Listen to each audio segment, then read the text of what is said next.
Hello friends, आज के इस वीडियो में आपका स्वागत है। हम पढ़ रहे थे कक्षा 10 की प्रश्नावली 15 वृत्त से संबंधित आकृतियों का क्षेत्रफल।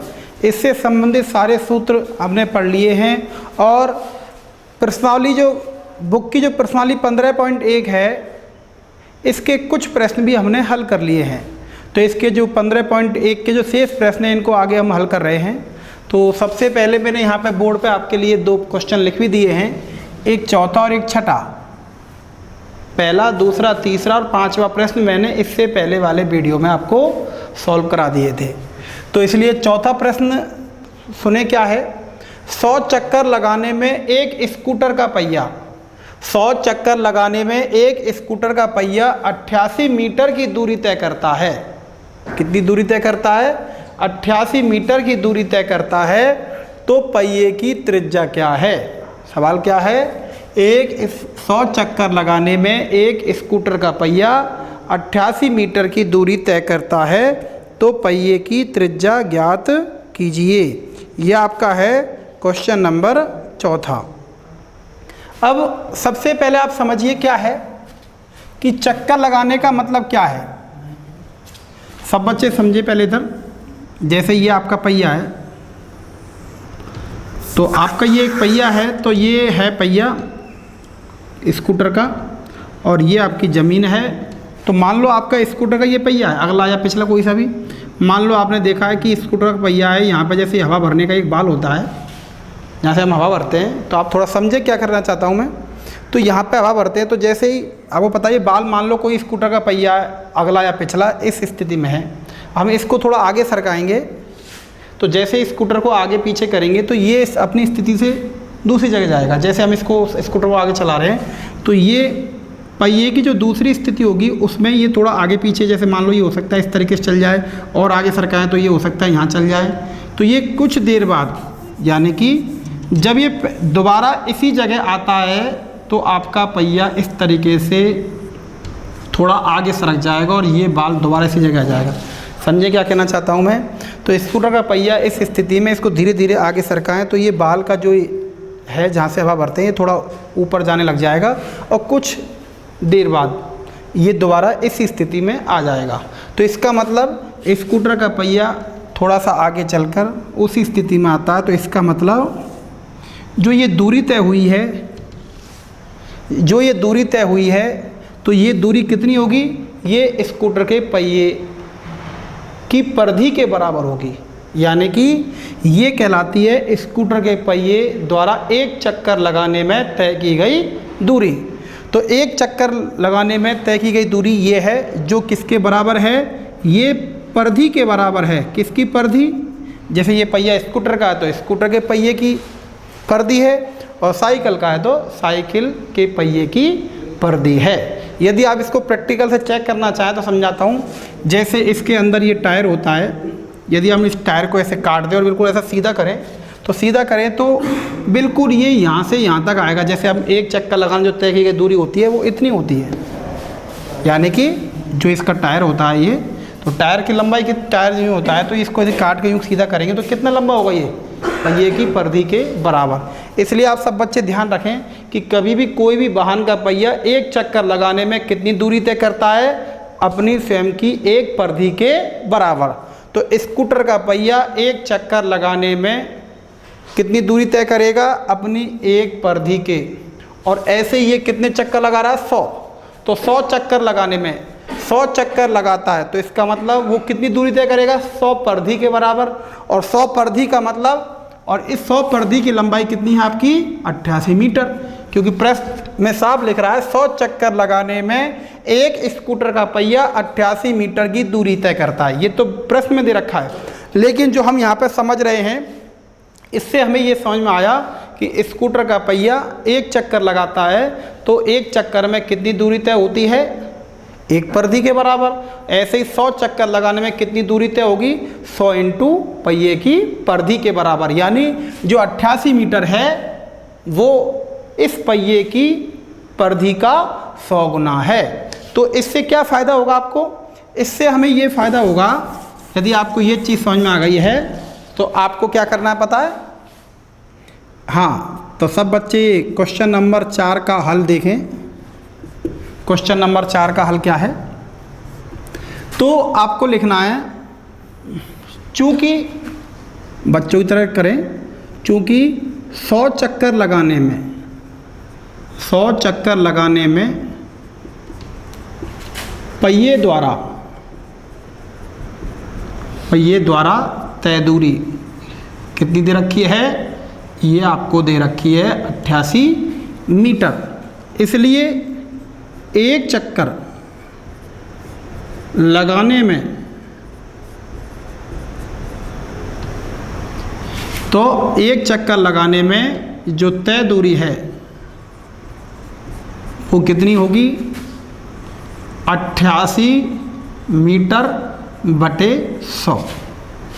तो 88 मीटर बटे 100। अब ये मीटर में, तो यदि आपको सेमी में चेंज करना है तो 88 बटे 100 को 100 से ऐसे मल्टीप्लाई कर देंगे और ये आपका सेंटीमीटर में बदल जाएगा। अब ये सेमी में बदल गया तो 100 से 100 कट गया, यानी कि आपका ये आया 88 सेमी। और अभी मैंने आपको समझाया था, ऐसे पहिया बना के बताया था अभी थोड़ी देर पहले। तो एक चक्कर में तय की गई दूरी, अर्थात जो एक चक्कर में तय की गई जो दूरी है वो पहिए की क्या है? वो पहिए की परिधि है। एक चक्कर में तय की गई जो दूरी है वो क्या है? पहिए की परिधि है। तो परिधि कितनी आई? 88 सेंटीमीटर। तो पहिए की परिधि 88 सेंटीमीटर आई। अब आपको क्या करना है? आपको पहिए की त्रिज्या ज्ञात करनी है, और त्रिज्या का सूत्र पढ़ा है आपने। त्रिज्या का सूत्र होता है परिधि बटे 2 पाई। परिधि बटे 2 पाई। और किसकी त्रिज्या है ये है पहिए की त्रिज्या। अब क्या निकाल रहे हैं? पहिए की त्रिज्या। पहिए की त्रिज्या, तो पहिए की त्रिज्या के लिए परिधि बटे 2 पाई। तो परिधि कितनी है? 88 बटे 2 पाई। 2 का मान 2, पाई का मान 22 बटे 7। फिर क्या होगा? 88 इंटू 7 चला जाएगा ऊपर, नीचे आएगा 2 इंटू 22। 22 से 88 कट जाएगा, कितनी बार? 4 बार। 2 से 4 कट जाएगा, कितनी बार? 2 बार। 7 इंटू 2, तो ये आएगा 7 दूनी 14, और ये सेंटीमीटर। तो इस तरीके से, यानी कि आपको ये सवाल थोड़ा सा ऐसे दिया है। इससे पहले जो आपने सवाल किया था, जैसे क्वेश्चन नंबर 2 किया था, उसमें भी ऐसा ही था कि आपको वृत्त की परिधि दी गई थी, वृत्त का क्षेत्रफल ज्ञात करना था। तो क्षेत्रफल से पहले आपको क्या निकालनी थी? त्रिज्या। तो इसमें आपको त्रिज्या ज्ञात करनी है। तो आपको समझना है कि 88 मीटर क्या है? ये 88 मीटर 100 परिधि के बराबर है। यानी 100 चक्कर लगाने में तय की गई दूरी का मतलब होता है 100 परिधि। यानी आपने 100 चक्कर में तय की गई दूरी 88, तो एक चक्कर में तय की गई दूरी 88 बटे 100। इसको सेमी बदल दिया तो ये 88 सेमी आ गया। फिर ये एक चक्कर की दूरी है, इसलिए ये परिधि ही होगी, और ये परिधि होगी तो आपकी परिधि आ गई आपकी 88 सेंटीमीटर। इसके बाद त्रिज्या का सूत्र आपको पता है, तो त्रिज्या का सूत्र लगाने के बाद आप आसानी से वृत्त की त्रिज्या ज्ञात कर सकते हैं। वृत्त यानी पहिया। पहिया किस आकृति का है? वृत्त की आकृति का है। तो इसलिए आपने देखा, आपका जो चौथा प्रश्न है वो बिल्कुल सरल सवाल है। जो आपने कल जो सवाल पढ़े थे उनसे ही संबंधित ये आपका आज का प्रश्न है चौथा। अब आप चौथा प्रश्न आपको यदि समझ में आ गया हो तो आप 5वां आपने कर ही लिया था इससे पहले वाले वीडियो में। तो आप करेंगे क्वेश्चन नंबर 6। क्वेश्चन नंबर 6 में 2 आकृतियां हैं, पढ़ें। एक वृत्त की परिधि एक वर्ग के परिमाप के बराबर है। यानी 2 आकृतियां, एक वृत्त और एक वर्ग। तो वृत्त तो होता है ऐसा और वर्ग होता है ऐसा, आप जानते हैं। इसके सूत्र भी पता होगा आपको, दोनों के लिखाए थे मैंने आपको। तो एक वृत्त की परिधि और एक वर्ग का परिमाप। परिधि का मतलब ये चारों ओर एक चक्कर लगाने में तय की दूरी, और परिमाप मतलब इसके चारों ओर चक्कर लगाने में तय की दूरी। तो यानी ये दोनों समान हैं। तो प्रश्न क्या कह रहा है? तथा वर्ग का क्षेत्रफल, इसमें जो ये वर्ग है, इस वर्ग का क्षेत्रफल 484 वर्ग मीटर है। यानी इसका क्षेत्रफल 484 वर्ग मीटर है। तो आपको क्या निकालना है, इस वृत्त का क्षेत्रफल। तो आपको क्या करना है, आपके सामने एक तो आपको ये चीज़ दे रखी है और एक आपको ये चीज़ रखी है। तो आपको यहाँ पर जो आपको परिधि और परिमाप दे रखा है, तो वृत्त की परिधि का आपको सूत्र याद होना चाहिए और वर्ग के परिमाप का सूत्र याद होना चाहिए, और दोनों को आपस में बराबर रखेंगे तो दोनों में संबंध आ जाएगा। जैसे यहाँ पे संबंध दे रखा है परिधि और परिमाप में, और परिधि के सूत्र में यानी वृत्त की परिधि का सूत्र होता है 2πr, यानी उसमें आर्क होती है मेन माप, और वर्ग का परिमाप होता है 4 इंटू साइड यानी 4 इंटू भुजा, तो उसमें भुजा। तो इसका मतलब इन दोनों को यदि हम बराबर रखेंगे तो हमारे पास संबंध आएगा त्रिज्या और भुजा में, यानी त्रिज्या और भुजा में संबंध आया, यानी त्रिज्या पता है तो भुजा आसानी से निकाल सकते हैं, और भुजा पता है तो त्रिज्या आसानी से निकाल सकते हैं। अब दिक्कत क्या है, आगे पढ़ते हैं। वर्ग का क्षेत्रफल 484 है, तो वृत्त का क्षेत्रफल ज्ञात करें। यानी आपको निकालना है वृत्त का क्षेत्रफल, आपको निकालना है वृत्त का क्षेत्रफल, और वृत्त के क्षेत्रफल का सूत्र भी आपको याद है। वृत्त का क्षेत्रफल का सूत्र होता है πr²। यानी यदि आपको ये प्रश्न सॉल्व करना है, वृत्त का क्षेत्रफल निकालना है, तो आपको सूत्र लगाना पड़ेगा πr², और πr² में आपको मान, पाई का तो मान जानते ही हैं, आर का मान रखना पड़ेगा, और इसका मतलब आर का मान है नहीं आपके पास, क्योंकि आपके पास वर्ग का क्षेत्रफल दे रखा है, आपको दे रखा है वर्ग का क्षेत्रफल। इसका मतलब आपके पास आर नहीं है, तो आर कहाँ से आएगी, जो यहाँ पे ये संबंध दे रखा है, ये संबंध किस किस में है, परिमाप और परिधि में, और परिमाप और परिधि से जो संबंध आएगा वो किस में आएगा, त्रिज्या और भुजा में। इसका मतलब त्रिज्या तब निकलेगी जब भुजा हो। अब भुजा पे बात अटक गई, तो भुजा कहाँ से आएगी, इस वर्ग के क्षेत्रफल के सूत्र से। तो अब वर्ग के क्षेत्रफल का सूत्र आपने पढ़ा होगा, वर्ग का क्षेत्रफल, वर्ग के क्षेत्रफल का सूत्र होता है भुजा स्क्वायर। यदि आपको भुजा चाहिए तो स्क्वायर हटाएंगे तो आपको यहाँ वर्गमूल लेना पड़ेगा। इसका मतलब वर्ग की भुजा का सूत्र है वर्ग का क्षेत्रफल का वर्गमूल यानी रूट। तो इसलिए आप क्या करेंगे, अब आप क्या करेंगे यहाँ पे, पहले यदि आपको क्वेश्चन नंबर 6 सॉल्व करना है तो आपको वर्ग के क्षेत्रफल से पहले भुजा निकालनी पड़ेगी, यानी आपको लिखना पड़ेगा वर्ग की भुजा। वर्ग की भुजा का सूत्र लगेगा क्षेत्रफल का वर्गमूल, पूरा लिख देता हूँ, क्षेत्रफल। क्षेत्रफल वर्ग का क्षेत्रफल क्या है, 484, वर्ग का क्षेत्रफल है 484, तो 484 का वर्गमूल ले लोगे और जो भी आएगा वो भुजा मीटर में आएगी और हम निकाल लेंगे। यदि आप 484 का वर्गमूल जानते हैं तो अच्छी बात है। जो बच्चे थोड़ा कम जानते हैं, वर्गमूल डायरेक्ट नहीं जानते, वो क्या करेंगे, कभी भी किसी भी संख्या का वर्गमूल लेते हैं तो सबसे पहले अभाज्य गुणनखंड कर लेते हैं। 2 दूनी 4, 2 चौके 8, 2 दूनी 4, फिर 2 का भाग दें, फिर 2 का जाएगा नहीं, फिर किसका जाएगा, 11 का, 11 का हम 11 बच गया 1, फिर 11 और फिर 11 का, और इसमें आपका एक जोड़ा तो इसका बन गया, एक जोड़ा इसका बन गया। तो इस यदि कभी वर्गमूल लेते हैं तो इस जोड़े में से एक संख्या लेते हैं और इस जोड़े में से एक संख्या लेते हैं।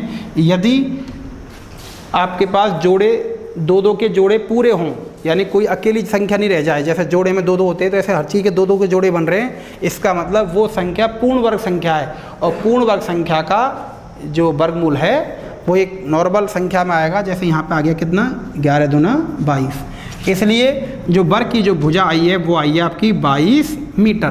तो इसका मतलब आप वर्ग की पहले क्या निकाल देंगे, भुजा।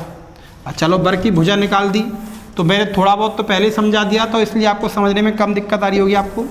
तो सबसे पहले आपने वर्ग की क्या निकाल दी, भुजा।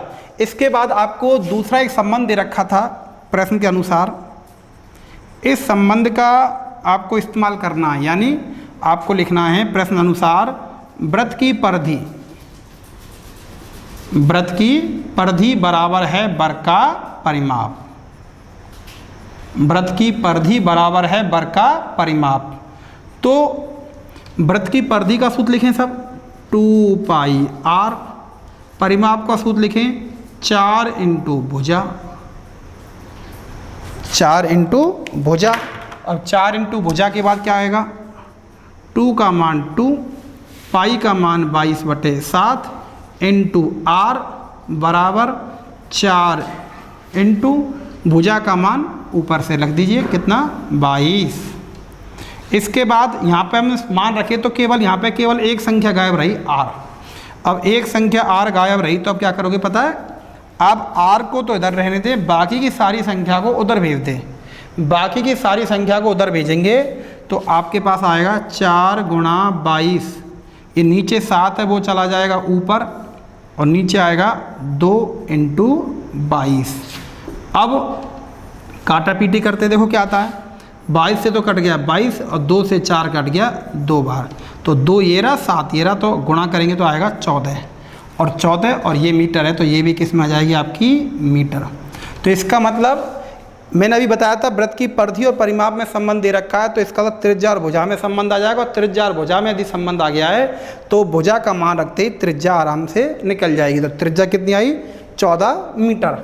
अब प्रश्न पढ़े, क्या पूछ रहा था प्रश्न पूछ रहा है इस वृत्त का क्षेत्रफल, यानी वृत्त की त्रिज्या आ गई तो वृत्त के क्षेत्रफल में आपको कोई दिक्कत नहीं आएगी। तो थोड़ा जगह कम है तो आपके सामने वृत्त का क्षेत्रफल साइड में निकाल रहा हूँ। ये आएगा वृत्त का क्षेत्रफल। वृत्त का क्षेत्रफल का सूत्र होता है पाई आर स्क्वायर। फिर आप मान रखें पाई का मान 22/7, तो पाई का मान 22/7, आर का मान 14 इंटू 14। अब इसको काट लें, 7 से कट जाएगा, 7 से कितनी बार कटेगा 7 से 14 2 बार, फिर 22 इंटू 2 करो 44 इंटू 14, इसको गुणा करके मात्रक लिख दें। तो चलो गुणा कर देता हूँ मैं भी, 14 गुणा 4 14 चौक 56, हासिल 5 4 चौक 56, फिर 56 में 5 जुड़ जाएगा 61, तो ये आएगा 6 से 16। अब क्षेत्रफल का मात्रक में क्या होता है, केवल जो परिधि या त्रिज्या का मात्रक है उसमें स्क्वायर लग जाता है। तो त्रिज्या का मात्रक है मीटर, तो इसका मात्रक आएगा मीटर स्क्वायर। तो देखा आपने, इसमें आपको कोई दिक्कत नहीं आई। तो पहले क्या करना है आपको, वर्ग का क्षेत्रफल दे रखा है तो आपको वर्ग की भुजा का सूत्र लगाकर क्षेत्रफल का वर्गमूल लेकर आपको इसकी भुजा निकाल लेनी है। भुजा आने के बाद क्या करोगे आप, वृत्त की परिधि और वर्ग के परिमाप को बराबर दे रखा है प्रश्न में। अब इन दोनों को बराबर रखेंगे, फिर इनके सूत्र को रखेंगे। परिधि का सूत्र 2 पाई आर और परिमाप का सूत्र 4 इंटू भुजा। फिर आपके पास सबका मान है, केवल आर का मान नहीं है, तो 2 का मान 2, पाई का मान 22/7, आर का मान आर बराबर 4 गुणा भुजा का मान 22। आर को यहाँ रहने दें, इनको उधर भेजेंगे तो 4 और 22 पहले से ऊपर है, ये 7 उधर जाके ऊपर चला जाएगा और 2 और 22 नीचे आ जाएंगे। 22 से 22 कट जाएगा। अब 2 से ये 4 कट गया है तो ये 2 बचा, तो 2 गुणा 7 कर दिया, कितना आया 14। तो यह आपकी त्रिज्या आ गई और इस त्रिज्या को वृत्त के क्षेत्रफल के सूत्र में इस्तेमाल करेंगे तो वृत्त का क्षेत्रफल आ जाएगा 616 वर्ग सेंटीमीटर। तो इस तरीके से आपने चौथा और छठा प्रश्न किया। तो इसका मतलब आपके 1 से 6 तक के सारे प्रश्न कंप्लीट हो गए। तो इसके बाद आप अगले प्रश्न समझें।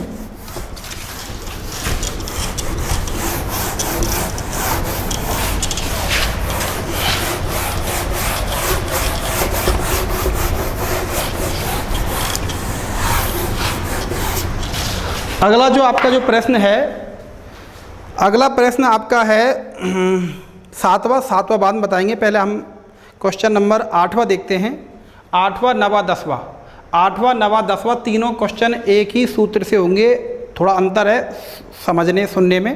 केवल पहला 8वां प्रश्न क्या है, एक वृत्ताकार घास के मैदान की त्रिज्या 35 मीटर है। एक वृत्ताकार घास के मैदान की त्रिज्या 35 मीटर है। इसके चारों ओर 7 मीटर चौड़ा मार्ग बना हुआ है, तो आपको मार्ग का क्षेत्रफल ज्ञात करना है। दोबारा प्रश्न बोलता हूँ, एक वृत्ताकार घास के मैदान की त्रिज्या, एक वृत्ताकार घास के मैदान की त्रिज्या 35 मीटर है। क्वेश्चन क्या है, एक वृत्ताकार घास का मैदान, यानी आपका एक घास का मैदान इस तरीके का है, एक वृत्ताकार घास के मैदान।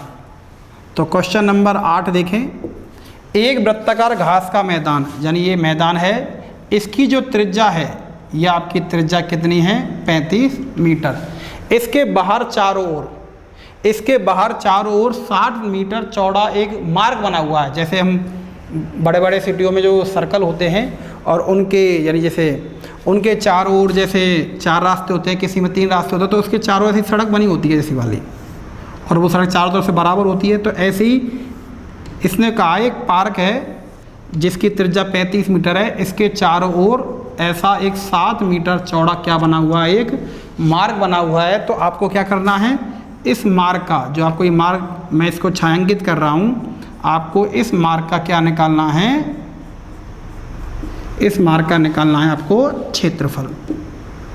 तो ये कौन सी आकृति आपको बताया था कुछ दिन पहले सूत्रों में, तो ये जो आकृति है ये कहलाती है दो संकेंद्रीय वृत्तों से परिबद्ध क्षेत्र, जिसको बोलते हैं वलय या रिंग की आकृति। ये कैसी जगह है, एक वृत्त ये और एक वृत्त ये, तो ये दोनों संकेंद्रीय यानी दोनों वृत्तों का केंद्र एक ही है, तो ये दोनों, एक वृत्त ये हो गया, एक वृत्त ये हो गया। तो इस मार्ग के दोनों जो बॉर्डर हैं, तो एक वृत्त ये बनाता है, एक वृत्त ये बनाता है। तो इसका मतलब अब ये वृत्त तो है एक तरीके से पार्क का, लेकिन वो जो दूसरा जो वृत्त बना है वो किस किस से बना है, वो दो चीज़ों से बना है। एक तो आपका ये पार्क और एक आपका वो रास्ता यानी मार्ग। तो जो दूसरा वाला वृत्त है उसे कहेंगे मार्ग सहित पार्क। मार्ग सहित पार्क दूसरा वृत्त है, और ये वाला जो वृत्त है ये है आपका पार्क। इसकी त्रिज्या है 35 मीटर, तो उसकी त्रिज्या ज़्यादा आएगी। कई बच्चे इसको 7 मत समझ लेना, 7 त्रिज्या नहीं है, वो रास्ते की चौड़ाई है। इसलिए यदि आप उसकी त्रिज्या निकालेंगे तो वो 35 + 7 होगी, यानी ये वाली जो त्रिज्या होगी ये होगी 35 + 7 यानी 42 मीटर। तो इसकी जो त्रिज्या ये वाली है ये 35 + 7 होगी, और ये आपकी 35 है ये। फिर आप क्या करोगे, इसमें सूत्र लगा दोगे वलय के क्षेत्रफल वाला, और वलय के क्षेत्रफल का सूत्र होता है पाई कोष्ठक में बड़े वृत्त की त्रिज्या स्क्वायर माइनस छोटे वृत्त की त्रिज्या स्क्वायर। और कई इसका सूत्र दूसरा इस्तेमाल करते हैं, केवल कुछ नहीं, गुणनखंड करते हैं 10वीं क्लास की तरह, बड़ी आर प्लस छोटी आर, बड़ी आर माइनस छोटी आर। तो ये तो मैंने आपको एक बार पहले समझाया। अब इसको पूरे तरीके से करते हैं तो आप यहाँ समझें। तो क्वेश्चन नंबर 8वां क्या है, आप सब बच्चे अपनी बुक में दोबारा देखें, एक बार दोबारा पढ़ लें। क्वेश्चन नंबर क्या है, एक वृत्ताकार घास के मैदान, एक वृत्ताकार घास के मैदान की त्रिज्या, एक वृत्ताकार घास के मैदान की त्रिज्या 35 मीटर है, इसके चारों ओर 7 मीटर चौड़ा मार्ग बना हुआ है, तो मार्ग का क्षेत्रफल ज्ञात करें। यानी जो अंदर जो बन रहा है ये क्या है, एक घास का मैदान है। तो सबसे पहले लिख रहे हैं हम वृत्ताकार घास के मैदान की त्रिज्या। अब ये छोटा वृत्त है या बड़ा वृत्त है आप सोचो, तो आप सबको पता चलेगा जो घास का मैदान है ये है, जो छोटा वृत्त है इसलिए इसकी त्रिज्या देंगे स्मॉल r, और ये है आपकी 35 मीटर। अब ये है चारों ओर मार्ग, अब आप लिखेंगे मार्ग की चौड़ाई। अब आप लिखेंगे मार्ग की चौड़ाई कितनी है, मार्ग की चौड़ाई, मार्ग की चौड़ाई है 7 मीटर। अब आप बड़े वृत्त के बारे में लिखोगे तो बड़ा वृत्त कैसे बना, दो चीज़ों को जोड़ने से, एक तो आपका है घास का मैदान और एक है रास्ता यानी मार्ग, तो दोनों को तो हम लिखेंगे मार्ग सहित, मार्ग सहित घास के मैदान की त्रिज्या, यानी दोनों चीज़ों को जोड़ने से जो वृत्त बना उसकी त्रिज्या। इसको देंगे हम बड़ी आर, क्योंकि ये बड़ा वृत्त बनाती है, और यह आएगा 35 + 7 और यह आया था 42 मीटर। तो आपकी दो त्रिज्या हो गई, छोटी आर और बड़ी आर। इसके बाद क्या करोगे आप, इसके बाद सीधा सूत्र लगाएंगे। तो हम लिखेंगे इस मार्ग का क्षेत्रफल, मार्ग क्या है, वलय, और वलय का सूत्र होता है ये या ये, तो आप कोई सा भी सूत्र लगा सकते हैं। तो हम लिखेंगे सीधे फिर मार्ग का क्षेत्रफल। तो मार्ग का क्षेत्रफल होगा आपका पाई कोष्ठक में बड़ी आर प्लस छोटी आर, बड़ा आर माइनस छोटा आर, पाई ब्रैकेट में capital R plus small R और capital R minus small R. तो यह आएगा, पाई का मान रख दो 22/7 गुणा बड़ा आर का मान 42, तो यह आएगा 42 प्लस छोटी आर का मान 35, फिर आएगा दूसरे ब्रैकेट में 42 माइनस 35। अब एक ब्रैकेट में हमको जोड़ना है, तो 5 और 2 7 और 4 और 3 7, ये 77 आएगा, और उसमें से उसे घटाएंगे तो वो 7 आएगा। तो ये 7 से ये 7 कट जाएगा और आराम से यहाँ पे इनको गुणा कर देंगे और गुणा करने के बाद जो आएगा उसके पीछे मात्रक लिख दीजिए मीटर स्क्वायर। आप इसको गुणा आप स्वयं कर सकते हैं। 22 गुणा 77 कर देता हूँ। चलो 22 सत्ते 154 हासिल 15, 22 सत्ते दोबारा 154। अब 154 में 15 जोड़ोगे तो कितना आएगा 961 यानी 1694 वर्ग मीटर। तो ये क्या है आपका, सॉरी ये इस चित्र में देखें क्या है, ये इस मार्ग का क्षेत्रफल। तो इस तरीके से हमारी बुक में और भी एग्जाम्पल हो सकते हैं, तो इसलिए आपको ये ध्यान दे समझना है। तो मैंने आपको पहले भी समझाया था इस प्रश्न को पूरा कंप्लीट सॉल्व करने से पहले, और आपको ने यहाँ पर चित्र में भी ध्यान दिया। तो इस तरीके से ये आपका जो मार्ग है वो एक वलय की आकृति का है और इसमें वलय का सीधा सीधा सूत्र लगाया है। तो इस तरीके से आपने 8वां प्रश्न सॉल्व किया। इसके बाद जब आपने 8वां प्रश्न सॉल्व कर लिया तो 9वां प्रश्न और जो भी 10वां, ये तो बिल्कुल नॉर्मल प्रश्न है आपके। तो आप इन दोनों प्रश्नों को भी अपनी बुक में पढ़ें। तो पहले मैं आपको क्वेश्चन पढ़ाता हूँ, क्वेश्चन नंबर 9वां और 10वां। तो आप क्वेश्चन नंबर 9वां पढ़ें। 9वां क्या है, इसमें सीधे ऐसे घास का मैदान या ऐसे कुछ नहीं कहा है, इसने सीधा कहा है 2 संकेंद्रीय वृत्तों द्वारा परिबद्ध क्षेत्र का क्षेत्रफल होगा। 2 संकेंद्रीय वृत्तों द्वारा परिबद्ध क्षेत्र का क्षेत्रफल होगा। यानी अभी थोड़ी देर पहले जो यहाँ चित्र था उसका सूत्र क्या था आपने देखा था ना। तो अभी क्या सूत्र था, यानी ये एक वृत्त है, दूसरा वृत्त ये है, तो बीच की ये जगह है, ये कहलाती है 2 संकेंद्रीय वृत्तों द्वारा परिबद्ध क्षेत्र का क्षेत्रफल। और इसका सूत्र मैंने बताया था पाई कोष्ठक में बड़ा आर स्क्वायर माइनस छोटा आर स्क्वायर, या दूसरा सूत्र बताया था पाई कोष्ठक में बड़ा आर स्क्वायर माइनस छोटा, इसका गुणनखंड करते हैं तो बड़ा आर प्लस छोटा आर और बड़ा आर माइनस छोटा आर। तो 9वां प्रश्न में आप देख लें कि 9वें प्रश्न में 4 ऑप्शन दे रखे हैं और 4 ऑप्शन में से इसमें मिलेगा या इसमें मिलेगा। तो इसलिए आपको 9वां प्रश्न खुद सॉल्व करना, 4 ऑप्शन है। तो आप देखो A B C D 4 option में ये सूत्र आपका मिलता है या ये मिलता है। तो यहाँ पे जैसे किसी सूत्र में जैसे यहाँ पे स्क्वायर नहीं आया तो इसका मतलब सूत्र गलत हो गया। यहाँ पे मान लो प्लस आ गया तो भी ये सूत्र गलत हो गया। तो इसलिए आपको जो सही सूत्र है उसका चयन आपको स्वयं करना है। तो इस 9वें प्रश्न को कुछ मैं नहीं करा रहा हूँ, आपको 4 ऑप्शन में से इन सूत्रों को ध्यान से पढ़ के आपको खुद चेक करना है कि 9वां जो प्रश्न है उसमें 2 संकेंद्रीय वृत्तों द्वारा परिबद्ध क्षेत्र का क्षेत्रफल का सही सूत्र कौन सा है। तो जो 9वां प्रश्न है जिसने सूत्र का सही ढंग से चयन कर लिया वो 10वां प्रश्न भी आसानी से समझ सकता है। कैसे समझेगा वो, उसमें अब की बार क्या होगा, 2 संकेंद्रीय वृत्तों की त्रिज्याएं दे रखी हैं। पढ़ें प्रश्न एक बार। 2 संकेंद्रीय वृत्तों की त्रिज्याएं, 2 संकेंद्रीय वृत्तों की त्रिज्याएं 4 सेमी व 3 सेमी हैं। यानी अब की बार 2 संकेंद्रीय वृत्तों द्वारा परिबद्ध 2 संकेंद्रीय वृत्त हैं, उनकी जो त्रिज्याएं हैं 4 और 3 है। मैं चित्र बना के बताता हूँ। यानी एक वृत्त आपका ये है, दूसरा वृत्त आपका ये है, ठीक है। तो ये आपके 2 संकेंद्रीय वृत्त हैं और ये आपका केंद्र है। तो एक की त्रिज्या तो 3 है और एक की त्रिज्या है आपकी 4। यानी आप लिखेंगे 2 संकेंद्रीय वृत्तों में बड़े वृत्त की त्रिज्या, तो बड़े वृत्त की त्रिज्या बड़ी वाली होगी जिसे हम बड़ा आर नाम देंगे। बड़ी आर कितनी है, 4 सेंटीमीटर। फिर लिखोगे आप छोटे वृत्त की त्रिज्या, और छोटे वृत्त की जो त्रिज्या है वो आप नहीं देंगे छोटी आर, जो कितनी है आपकी 3 सेंटीमीटर। इसके बाद क्या करोगे आप, इसके बाद आप लिखोगे 2 संकेंद्रीय वृत्तों से परिबद्ध क्षेत्र का क्षेत्रफल। और फिर आप सूत्र लगाओगे, अभी थोड़ी देर पहले लगाया था, कोई सा लगा सकते हैं। या तो आप लगा दो पाई कोष्ठक में बड़ा आर स्क्वायर माइनस छोटा आर स्क्वायर, या आप इसका गुणनखंड वाला सूत्र लगा दें, यानी बड़ा आर प्लस छोटा आर और बड़ा आर माइनस छोटा आर। तो ये भी सूत्र सही माना जाएगा। तो मान रखें क्या आता है पाई का मान है आपका 22/7।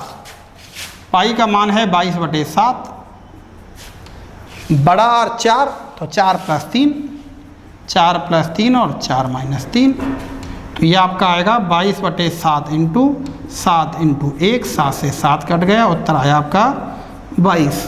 तो आपका ये आया आज 22 यानी कि क्षेत्रफल है ना ये, तो इसका मतलब इसका मात्रक आएगा स्क्वायर में, और त्रिज्या किस में है सेमी में, तो इसका मात्रक आया सेमी स्क्वायर। तो आपने देखा आपका क्वेश्चन नंबर 8वां, 9वां और 10वां ये तीनों प्रश्न जो हैं ये भी आपके एक जैसे हैं। तो इसलिए आपका एक प्रश्न रह जाता है, उसे हम कल सॉल्व करेंगे। तो आपने देखा 15.1 के सारे प्रश्न बिल्कुल सरल हैं। तो जो आपका एक प्रश्न रह रहा है उसको हम कल सॉल्व करेंगे। तो यदि आपको आज का ये वीडियो पसंद आया हो तो आप इस चैनल को ज़रूर सब्सक्राइब करें और आज के वीडियो को लाइक करें। Thank you.